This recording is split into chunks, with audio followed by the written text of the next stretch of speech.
You're listening to The Edie J. Adler Show, only on LA Talk Radio.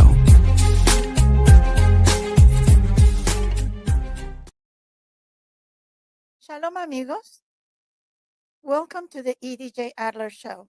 Thank you for tuning in. I am Edie J. Adler.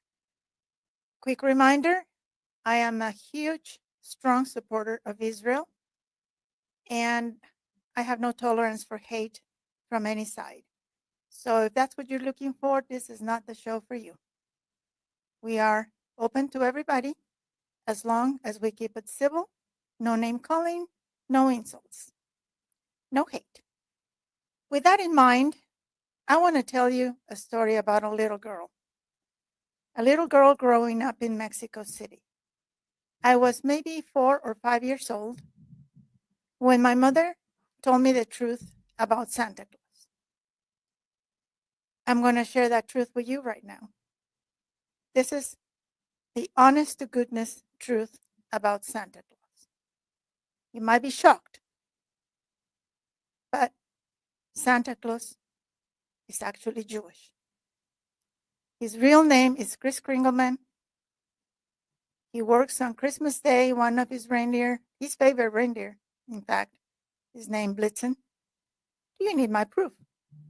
So the fact of the matter is that Santa is kind of like an angel and beautiful soul, kind, generous soul who brings kids their gifts on their special holiday, be it Christmas, Hanukkah, and he doesn't discriminate. As long as you're good, he does have a list and he checks it more than twice. But without any delay, let me introduce you to my very special guest this evening, the real Jewish Santa Claus. Good day, all. Welcome, Santa. I am so grateful that you took up the time. I know this is the busiest time for you right now. You're getting all your gifts ready. Your elves are working day and night. And Mrs. Claus is busy baking a lot of cookies. She makes the best cookies, by the way. Yes, she does. That's why I look the way I do. Santa, tell me.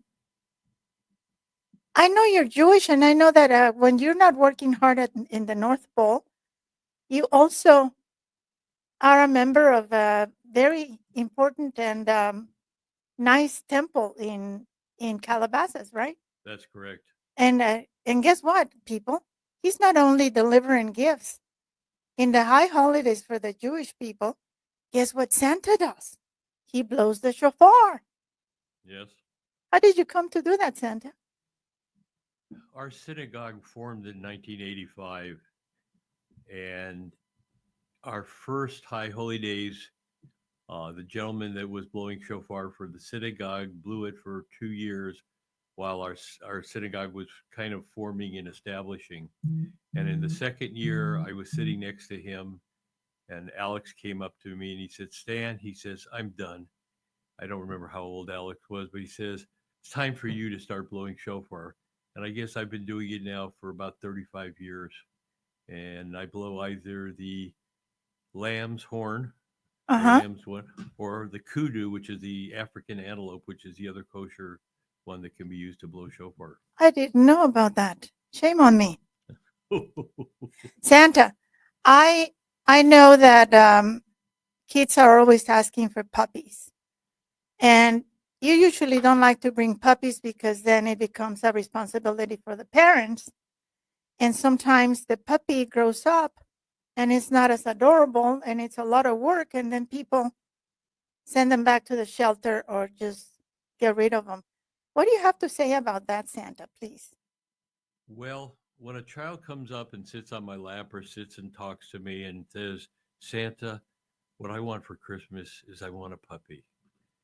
And although you'd like to give every child whatever they want, it's hard to explain to a young one like that why you can't have a puppy, or if your parents decide it's okay, that it's okay to do that. One of the things that many of us that are doing this would say that Santa's a toy maker. He makes toys. He doesn't do electronics. He doesn't do live animals. He's a toy maker. So if you have a toy that you're interested, let me know. And the other thing that I say personally is that having an animal is a big responsibility. You have to clean up after the animal, you have to take care of it. If it's a dog, you have to walk it, you have to feed it. And what happens if your poor animal gets sick? Who's going to pay for the vet bills? Mom and dad will have to. So you need to be a little bit older to be able to have a pet. So, what kind of a toy would you like? Exactly. And on that note, if the parent is ready, whether you have a child or not, but you're ready to have a beautiful, loving companion, please open your heart and your home to a sheltered pet. Don't go out and buy one. You know, animals in the shelters are loving, loyal, and grateful when you take them out of the shelter. And this week, I want to feature a very, very special dog. I'm going to read from my phone the description. Look at how gorgeous that dog is. And this is his information. He was rescued from Israel, and his name is Coco. And it's in need of a foster or permanent placement. He's 1 year old Australian Shepherd mix, and Coco was rescued as a puppy in Israel shortly after the invasion of the evil terrorists. Oh, it's a she, I'm sorry. Her injuries required amputation of her left hind leg, but she's fully recovered. She can run, play, and keep up with the best of them. Coco recently arrived in Los Angeles and needs immediate placement in a home. She's housebroken, walks well on leash, gets along with both cats and dogs, and is very gentle with kids. She's also been receiving training here to assist with her transition.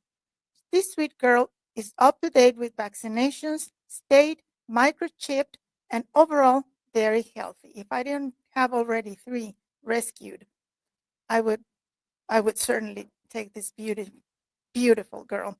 If you're interested, please contact. It's an email. It's inquiries at dov, D-O-V, slash project.org. Inquiries at dov, D-O-V, slash project.org. I'm not sure if it's a slash or it's a line, not the underline, but the line. That's not a slash. I don't want to give the wrong information. Anyway, open your hearts, your home. And if this is not the right puppy for you, I can't imagine why. But please, if you're thinking of a dog or a cat, a bunny, go to a shelter and save a life. Actually, you'll be saving 2 lives, the life of the animal you take, and then the life opens up a space for another one. And remember, dogs are not things. They're not returnable. You don't get rid of them if they get sick or they get too old, because you wouldn't do that with a human. Why would you do it? Well, some people do, but why would you do it with an animal? But going back to Santa, Santa, you have a secret identity when you're not in the North Pole, and I'm going to reveal it if you don't mind. You go by the name of Stan Tubb, and you do a lot of wonderful things for people. When you decided to show your identity with the world, why did you do that, Santa? Why did you start showing yourself when it's not Christmas and doing all these wonderful things for kids all over the place? It's really hard to answer that question. I'm not sure myself. I know I started many years ago, and as I've mentioned to you once before, I'm a member of the Shriners Hospital for Children, which is a great organization. And I do a lot of work down at the Shrine Auditorium down by USC in downtown LA area. And I've been doing it with the Shriners for years. Years ago, one of my friends who is a Shriner convinced me that this is where I belonged, and it turned out he was right. This is where I belong. We do a lot of charitable functions for not only the shrine, which, if I can say, this October this December 22nd at the Shrine Auditorium. They're having a big motorcycle venue there where they're expecting about 200 motorcycles coming in with a truck full of nothing but toys. They're going to be bringing children in from schools that are with underprivileged children. We're going to feed them there at the Shrine Auditorium. And as they leave, they get to go through the line of all the toys and pick up toys and take them home. So this is something, I believe this is the 8th year that the Shriners have done it with this group. And I will be there to take pictures with everybody. If you'd like to come down, by all means, we'd love to see you come down. Bring an unwrapped toy for our toy chest, and we'd love to see you. But that's basically how this whole thing started for me. And because of my younger daughter and my older daughter too, they found several organizations involving Santas that I ended up getting involved with and becoming a member of. That's wonderful. If people want more information, is there a phone number or a website that they can go to for this event? The temple is Al Malika, ALMALAIKAH, Al Malika Shrine. They're at 665 Jefferson in downtown LA. They could look it up and either get the phone number and call and get information, or they can look it up on Google, and I'm sure that it's posted there with a picture of Santa riding a motorcycle. When is the event? December 22nd. It's a Sunday morning. It'll start at 10 in the morning. It'll go through till about 1 o'clock in the afternoon. I expect to see you there, people. Remember, there's a list. And now I'm helping Santa check it more than twice. So if you want to be good and not naughty, come by with an unwrapped new toy, right? Correct. And enjoy the festivities and make something that's going to make you feel wonderful.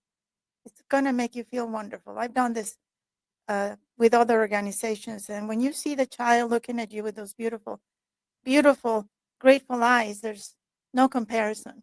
Yeah. No comparison. Santa, I know that you have a lot of helpers around this time, and they go around. There are a lot of Jewish Santas out there, right? There are a lot more than people realize. If you were to look at me and not realize it, that I'm Jewish. And sometimes I do have fun. We go out onto a visitation and something, and then you hear one of the parents start talking to the other parents about, well, what kind of a tree are you putting up this year? Are you putting up a real one to get that fresh smell? You putting up a phony one? And they'll come up and look at me, and I look at them and I say, I'm not putting up a tree. And Santa, why aren't you putting up a tree? And that's what I let them know. I'm Jewish.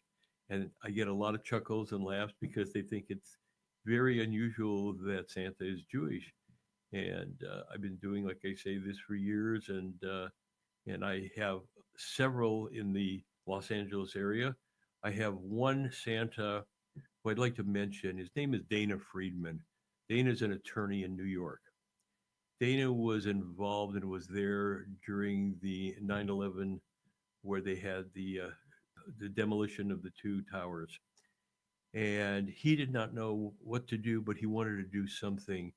And a lot of the friends of his said, Dana, you have a white beard, dress up as Santa. And he never thought about doing that, but he's been doing it ever since. He goes and visits homes and hospitals and stuff like that. And he's just a great guy. I've never had the opportunity to meet him in person, but he and we are on Facebook together. We've talked on the phone together. In fact, I just got a present from him the other day.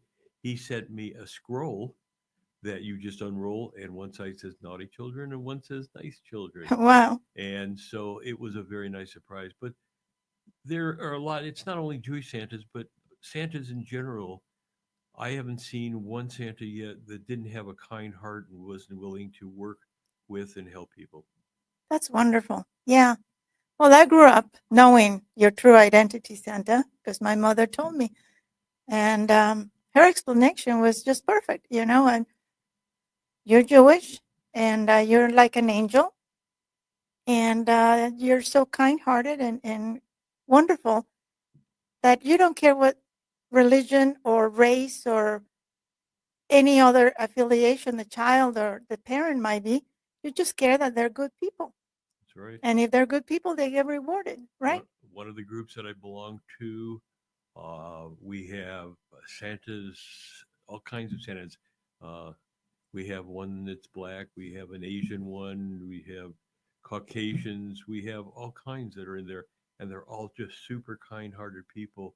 I can see the work that they do, and I meet them in person right now. I won't mention where, but the last weekend in January, we're having a reunion, and we go to a hotel and we party and we have classes and we just meet and just have a good time. So we're looking forward to it, Mrs. Claus and I. That's nice. Tell me about Mrs. Claus. How did you two meet? How did I meet Mrs. Claus? Well, how far do you want to go back? She and I have been together 59 years, married 55 years. And she was visiting out of Chicago. And we met and started dating. And 4 years later, we got married after I got back from a tour. And we've been married ever since then. She and I have gone out on several visitations together, mostly my charitable ones to be there with the children. Unfortunately, Mrs. Claus has taken ill, and she is no longer able to do the Mrs. Claus role. So I'm on my own to do it. But other than that, we've been together a long time, and that's been a great thing. Sorry to hear about her troubles, but we'll be sure to keep her in our prayers. So, Santa, I've been meaning to ask you this. Do you have a favorite reindeer? It's funny you should ask that question. I get that asked a lot of times, and of course, Santa can't have a favorite reindeer, although Rudolph has come into the picture, and he's the one that lights his nose up and guides my sleigh at night. But one of the questions I like to ask the children and even the adults, and that is, how many reindeer does Santa have? And most of the adults can guess. Some of them, they're not sure. The children seem to know more of how many reindeer I have and can count them off one after another. And the fun I have with the adults is that after determining the 8 reindeer that have Dasher, Dancer, Prancer, Vixen, Comet, Cupid, Donner, and Blitzen, we also have Rudolph, which is 9. And then I let them know that we do have a 10th reindeer, a little girl. Oh, And they say, "Really, Santa?" And I says, "Yes." "Well, what's her name?" And I say, "Her name is Olive. You know, Olive, the the other other reindeer." reindeer. And boy, that sure gets a good chuckle out of them. Yeah, that's funny. That's cute. I love that. And excuse me. What is the present that you get asked mostly? Oh, not as much this year as last year, but last year, most of the children were asking for iPads. And one of the fun things that Santas like to do, um, and that is they'll go to the local pharmacy and you can buy these iPads. They're little pads that when you have an infected eye, you can put over your eye. And when a child asks for an iPad, you can reach into your little pocket here and grab it out and give it to them. And it says iPad, EYEPAD on it. And they go, "Oh, Santa." But that's one of the things. A lot of them are doing the oh, my mind is drawing a blank on it now. But they want electronics games and toys and stuff like that. And it seems to be the biggest thing. The hard part is to explain to a child why you can't do that.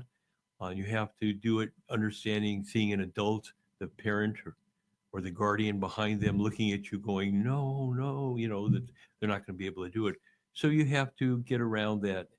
And usually what I explain to the child is that we don't do much in electronics. We have one elf that works on electronics, so he can't do a lot of them.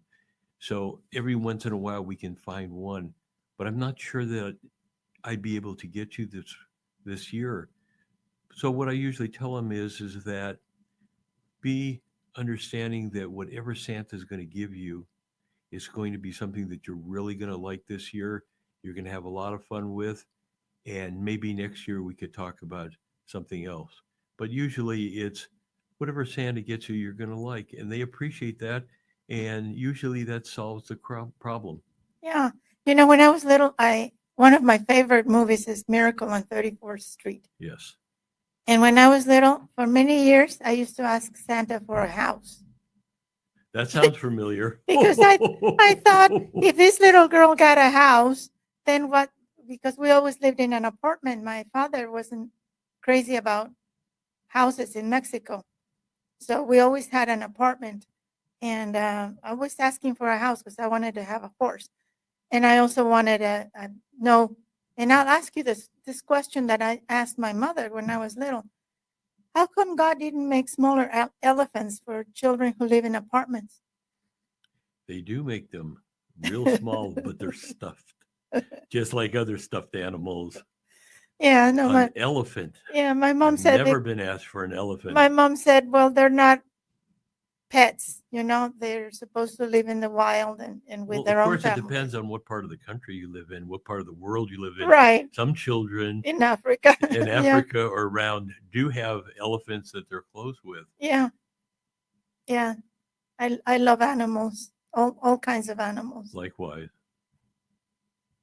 Do you have any pets, Santa, beside the rain? Well, the reindeer are not really pets; they're mostly your they're your friends. transportation. Well, we consider them transportation, but they're friends. I go down and visit each one, and at least once every 2 or 3 days, and talk to them and play with them, and they like to play and jump around too. Um, Mrs. Claus and I have always been partial to the shelters Yes, and bringing animals out of the shelters, seeing them. Um, it's hard for me to walk through a shelter because I want to take them all home with me. same here. We received one many years ago. She was a poodle. She was on a rehoming type of a situation.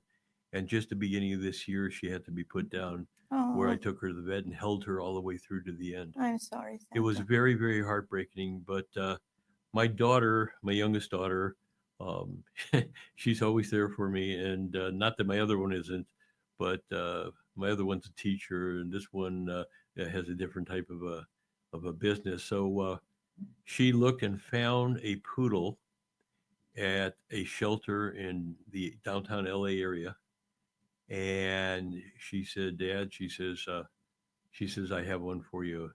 So I saw the picture. I said, "Bring it home." She brought it home.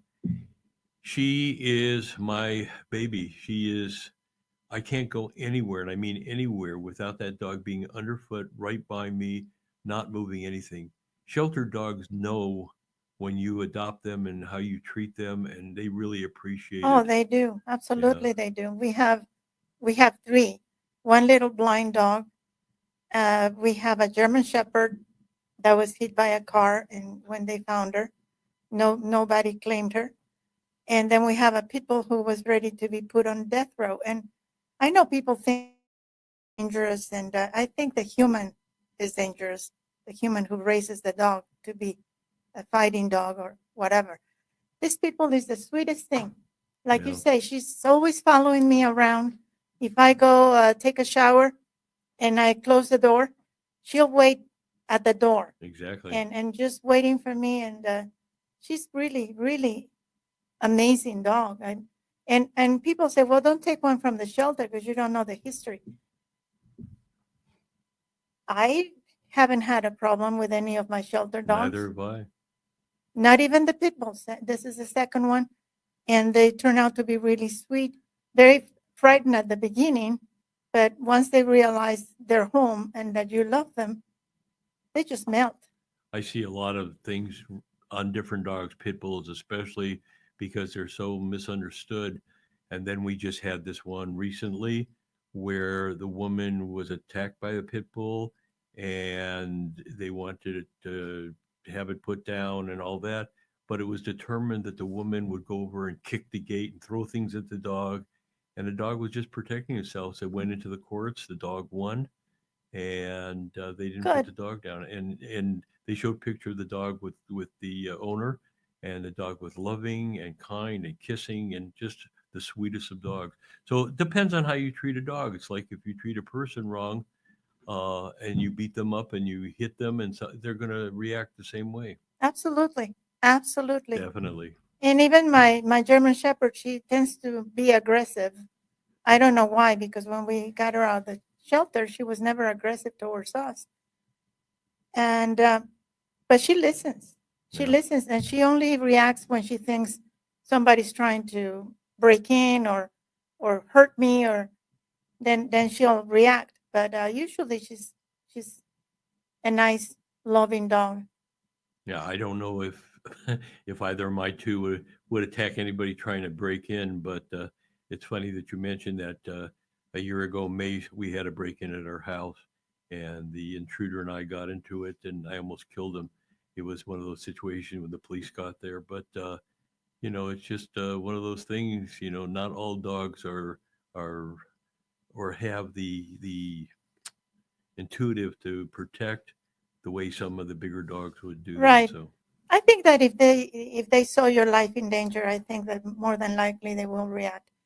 My people, her name is Maya. I think that if somebody broke in, she would probably show them where the stuff Yeah, is. She's so exactly. sweet. I totally believe that. I Yeah. totally believe that.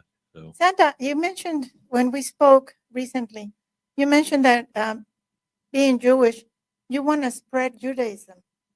You want to, you not spread it, but explain it and share with people what it's like or what is the meaning of being Jewish. I grew up in a conservative household. My father was a yeshiva booker in Hungary, and my mother was one of four sisters to an Orthodox rabbi in Romania, to Israel, and then came to Detroit where she lived and met my dad. My dad came over and he went into Canada. He became a military corpsman in Canada. They met in Canada in Detroit and ended up getting married. And shortly thereafter, here I was. But anyway, I'm an only Santa, and we moved here when I was 5 to the Los Angeles area, and I grew up here. Um, as far as Judaism goes, it was hard in the beginning because unfortunately, like has happened to many people, I lost my dad at a young age. I was 16. He was 40. He was 51 and he had a massive heart attack and died. He was in a hospital when it I'm happened. sorry. And so it was my mom and myself until I met my wife, and we ended up getting married. But for the longest period of time, I just didn't have any recognition of any religion. I didn't want to hear of anything, and it had to do with having lost my father at a young age. However, I met with some of the rabbis through my wife when we first formed Valley Outreach Synagogue, and it just changed me. And there was just something about it, the attitude that Rabbi Sheket of blessed memory and Rabbi Fisher of blessed memory um, both put out there in the formation of Valley Outreach back in 1985. And I just picked up on a lot of things. I know that when I was young and I had, believe it or not, I had a bar mitzvah. When I had my bar mitzvah, I was with a synagogue over on Pico, Robertson area, Mhm. and I enjoyed doing it. I even thought of becoming possibly a cantor or rabbi because I was so involved with the junior congregation, but it was something I never followed through. But there's always been something in my back that has always kept me into the Jewish religion and to being Jewish. And when I see things that have happened in Israel that are devastating, you just don't know it. I'm too old to go over to fight. When I when I did my tour of duty back in the '60s, and they had the war over in Israel, a bunch of us Jewish fellows, we put in for exchange of duty over to the Mediterranean to be closer in case it ever got to a fight. And unfortunately, they turned all of us down because it just wasn't something that was in the books the way the service operates. But it was just something that always, held me back there. I remember my grandfather, the Orthodox rabbi, and how we used to do services at his house. My aunts, all four of my aunts, who were somewhat religion. One was Orthodox, her and her husband. They've all passed now, and I guess I'm carrying out the thing. I've also made it a point, and I leave it up to the child. I have 4 grandchildren, and right now 3 of the 4 have had bar and bat mitzvahs. The fourth one is a little girl, and she is studying, and she's having her bat mitzvah in February. Mazel tov. And I have the grandchildren, and I have a doctor that I know, and he's a Moyle. He is also a licensed urologist at one of the hospitals, which I won't mention what it is. But I had talked to him once after seeing him do one on a cousin's child, a bris, and he did my great grandson's bris. And I was the sandik. I held the baby while he performed the procedure, and he did a great job. And it was like his mom said to me, we were at dinner one night with at a party, and she said to me, she says, Santa Claus, she said, Zadie, she says, do you want Hudson to have a bris? And I said, if it's okay with you, yes, and I'll take care of everything. And so we did. It was important for me to do that, to have each one of my grandchildren know about Judaism and their past. The gal that's teaching my granddaughter now, and who was the one that taught my other grandchildren, the other 3, um, not only taught them how to read and to do their bar and bat mitzvahs, but taught them about Israel, the holidays, and all that stuff like that. And so that's become a very important thing for me to pass on to my grandchildren, um, Judaism and things that they should be aware of and know. It should be that way. It should be that way for every Jewish family. For every family, actually, whatever your heritage is, I think you should teach it to your children. Important, yes. And definitely. so they don't forget where they're coming from. My great grandparents immigrated to Mexico from Lithuania. And I grew up knowing who I am and what I am, very proud of it, very grateful that God chose to make me Jew. But I have family members that have assimilated, and some of them don't even know where they came from, and that's very sad to me. That's very sad that they don't know their heritage. My dad's side of the family, my dad's side of the family, my grandmother and one of my aunts died in the concentration camps during the Holocaust. The rest of the sisters and brothers, they managed to get into the States, and they were all living in New York. They've all passed now, but they have children. One of them became an Orthodox rabbi. His sister is also Orthodox and married to a very nice fella. Um, and my other cousin, who came later on in 1956, she and her mom and dad came to the States. Um, and she is a well-known person in New York. She's been recognized for her talents and stuff like that. Her husband, Chaim, he's a great guy. I've met them. I've been back there. It's all kinds of strange, and um, it's like I went to a wedding back there, and the men are on one side, the women are on one side. Chaim brings over this guy to me. He says, "Do you know who this is?" And I said, "No, I don't recognize him." In the black, complete with the hats and stuff. I don't recognize them all. He says, it's your cousin Avram Moshe. And so it was one of those things where you start learning a little bit of your heritage on the other side of the family, where the Orthodox Jews live and stuff like that. My cousin that lives there, her son, Morty, they just got married a year or so ago, 2 years ago. They just had a child. But he sings with a group called the 613. Oh, And you can go online and look up 613, SIX13, and the singing group, they're an a cappella group, and they're fantastic. Every holiday they put up a song based on the music from the holiday, and so we wait to hear their songs every year and stuff like that. But he's a good kid, and he does just a lot of good things with his group. that sounds wonderful. I'm gonna be looking it up. 613. Yeah. Nice. Speaking of nice, Santa, how do you determine who's nice and who's naughty? I've been asked that question before, and the fact of the matter is no child is naughty. They're not naughty. They may do mischievous things and stuff like that, but no child is naughty.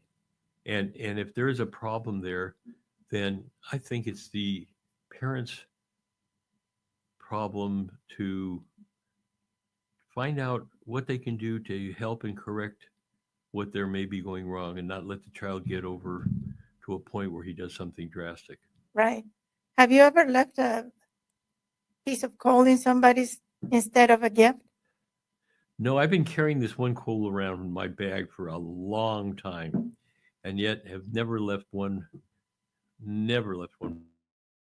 Tempted my grandkids with it, but no, I've never left one before. You're too kind, Santa. You're too nice. I appreciate that. It was funny, you talk about being nice. I do something for the Midnight Mission downtown, Do you? and Tell me. they have a special home. I can't mention anything about where it is or anything like that, but I've been going there. The director there, Ricardo, says it's been like 20 years that I've been attending their holiday party with their sponsors and everything. And I drive down there with my buddy who helps me go down there, and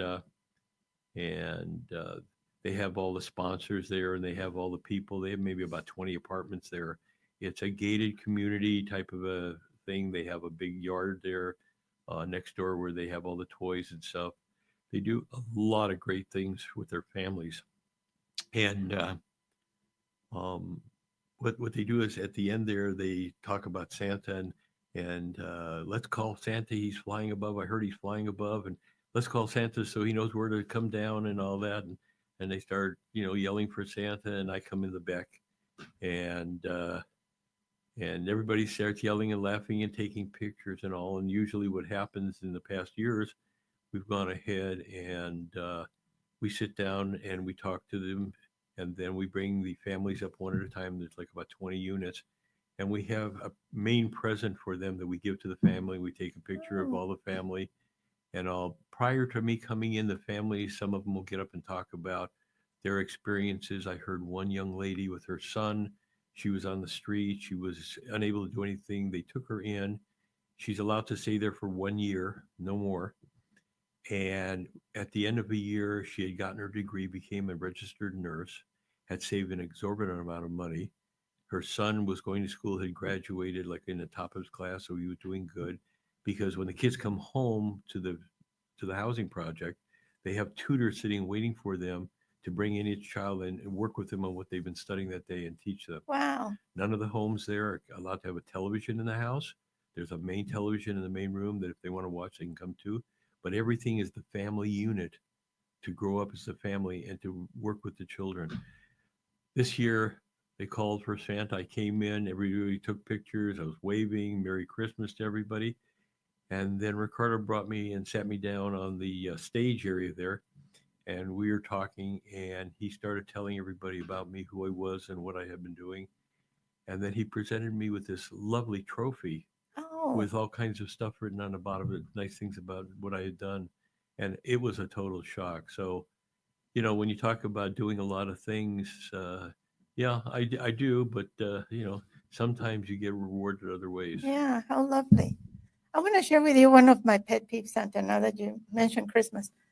I hate it when I go into a store, grocery store or department store, whatever, and as I'm checking out, the clerk will say, "Happy holidays." That annoys the heck out of me. I say, one time I said, "What holiday are you referring to?" And they just looked at me like, "Huh?" But mostly I just say, "And a Merry Christmas to you." And they usually smile and say, "Thank you, Merry Christmas." People, please, you have two Jewish people here. 3, my husband is behind the camera. We are not offended by the word Christmas. I am not offended when people wish me a Merry Christmas, even if they know I'm Jewish, because to me that means that they're including me, and it's just a nice gesture. So please, stop being offended on our behalf. I actually don't know any Jewish person who is offended by the word Christmas. We live in a Christian country, and it's okay to say Christmas. It's okay. It's okay to say Hanukkah. If you know I'm Jewish and you want to say Happy Hanukkah, thank you. I will say Happy Hanukkah to you too, or Happy New Year. But be specific. What holiday are you referring to? Happy holidays is not a good wish in my little world. Oh, goodness gracious. That question has come up more than once. I have a very good friend of mine who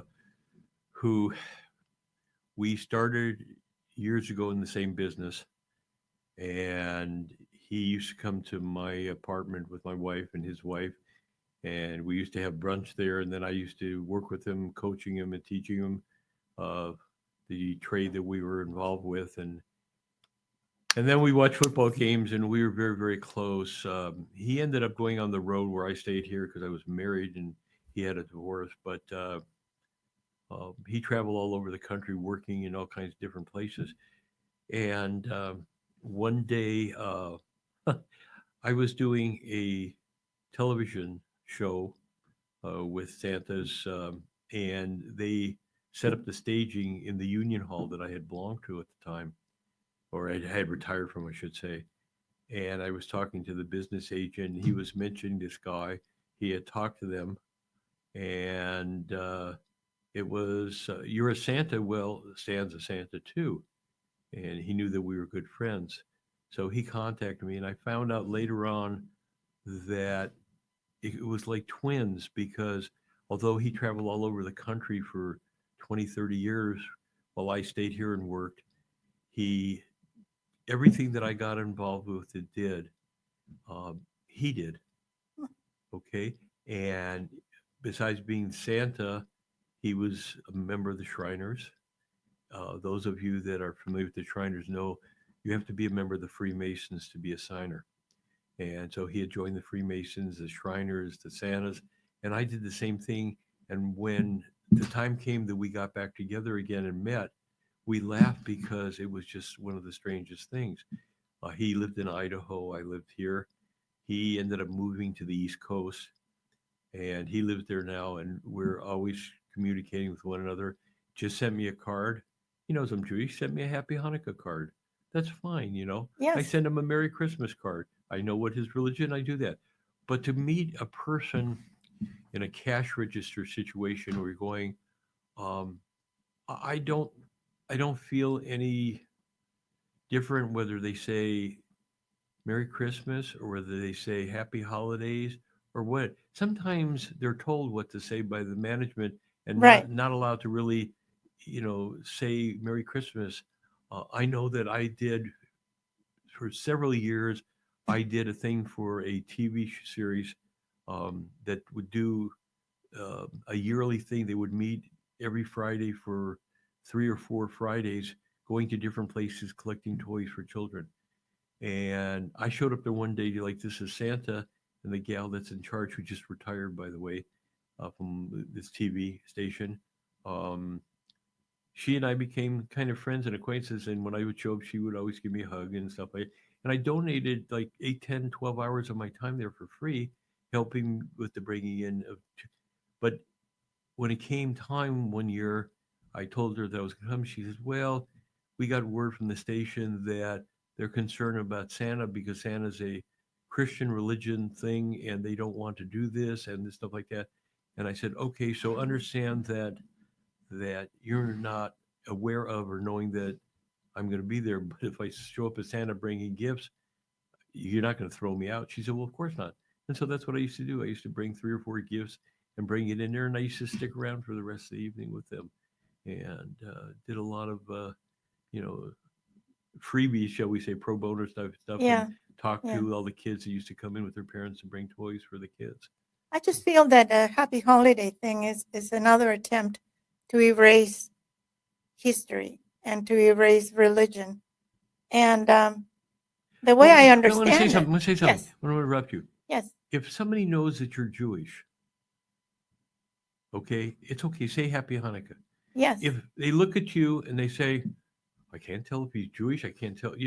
We know he's not going to celebrate necessarily Kwanzaa, but I don't know whether he's Christian, whether he's Jewish, whether he's Muslim. I don't know what his religious background is. So it's Happy Holidays. That encompasses all the holidays, and it would cover you whether you're Jewish, whether you're not Jewish. That's my feeling toward it. yeah. The way I see it is, it's celebrating Christmas. We're celebrating Christmas and we're celebrating Hanukkah. And I remember one time we were at the temple. I arrived really early, and the cantor arrived together with me. And the custodians, obviously, they're working at a Jewish temple, so they know she's a cantor, and they know. And one of the custodians said, "Merry Christmas." It happened to be Christmas Day. And he said to both of us, "Merry Christmas." And Cantor Linda and I just looked at each other, smiled, and we turned back and said, "Merry Christmas to you too. Thank you." There's nothing wrong with that. It's not offensive. He didn't No, mean any offense by that. He was just being a friendly, it was a nice thing he did. a friendly, inclusive kind of gesture, Yeah.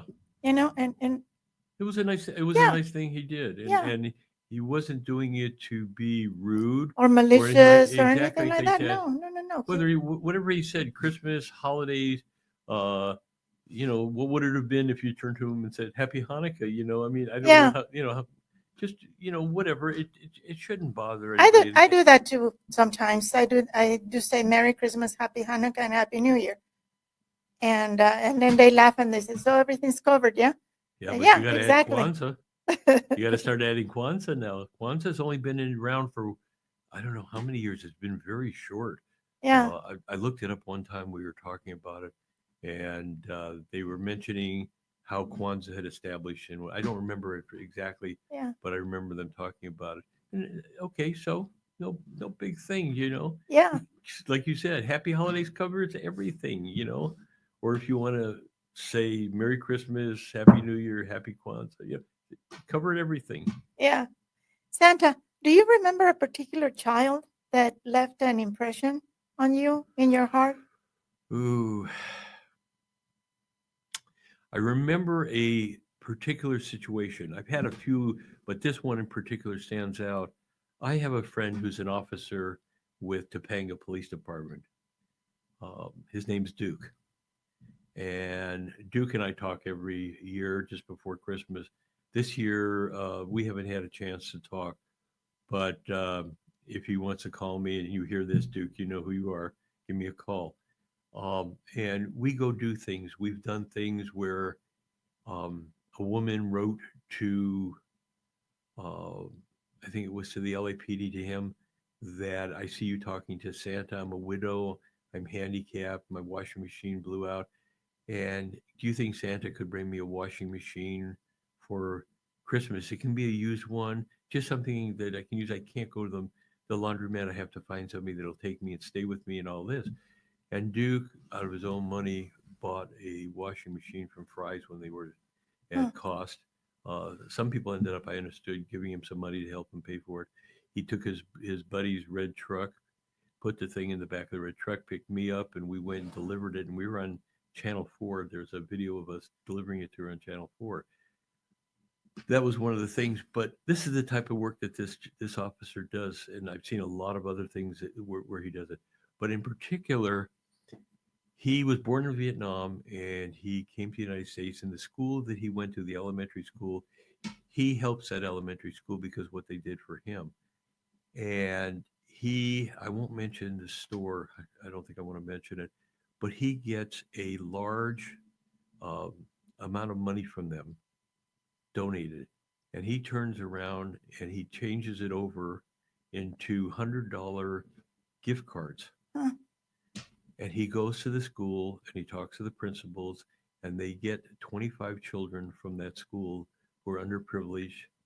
And he takes the children with his fellow officers, and each officer takes 4 or 5 children, and they meet at the store.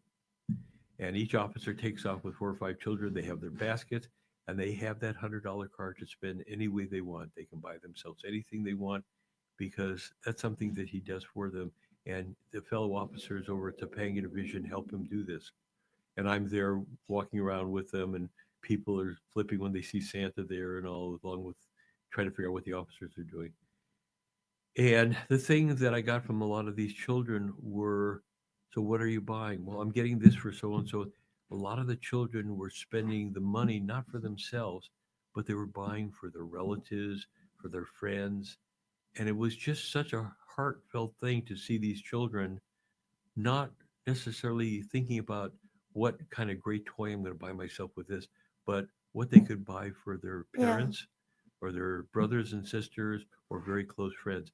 And that's something that's always stuck in my mind. I'll always remember. So Duke is at the top of the nice list, isn't he?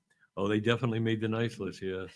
I'll tell you a quick story, Santa. There's only one time that I didn't cheat that I regret to this day.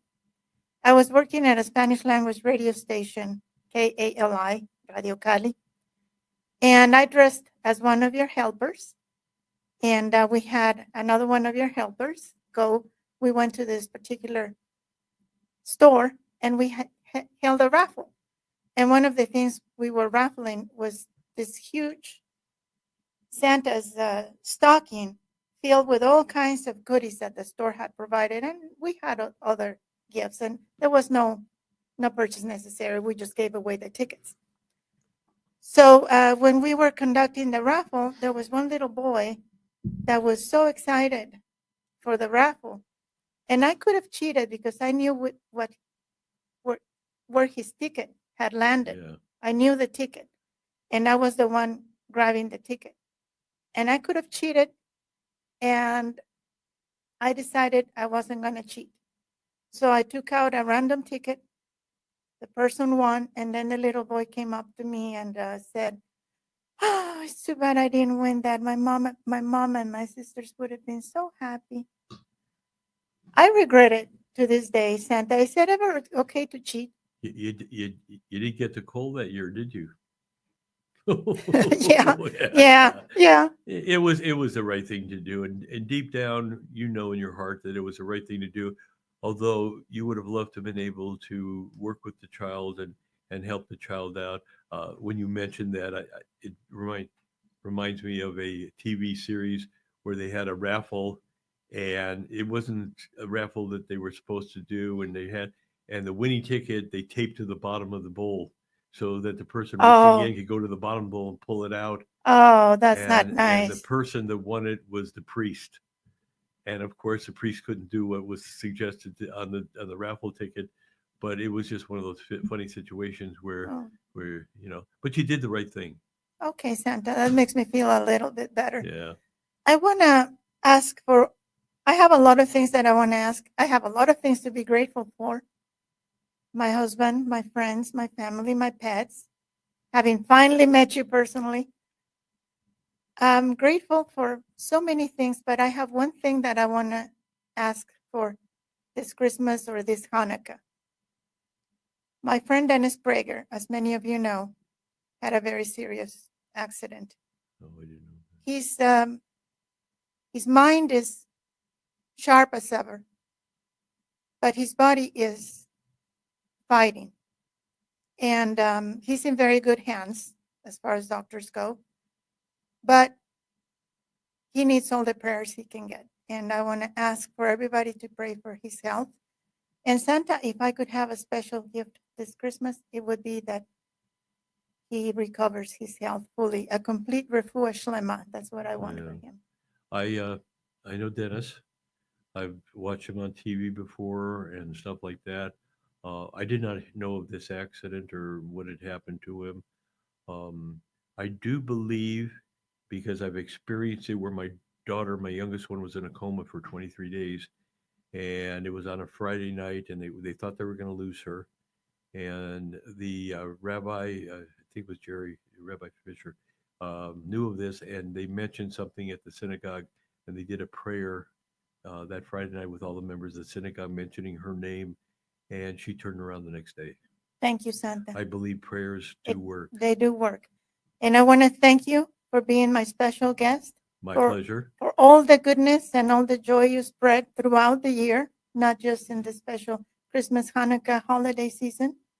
You are just an angel, like my mother said, and I am grateful for your presence and for you accepting my humble invitation to come to the It show. was my honor and my pleasure to be here with you and talk with you and I can't talk with your people out there, but for them to know that that Santa Claus is a special person and he does a lot of good no matter what his religious background is. Right. Thank you. Thank you for tuning in. Remember to always, always be grateful. Until the next time, I am Edie J. Adler.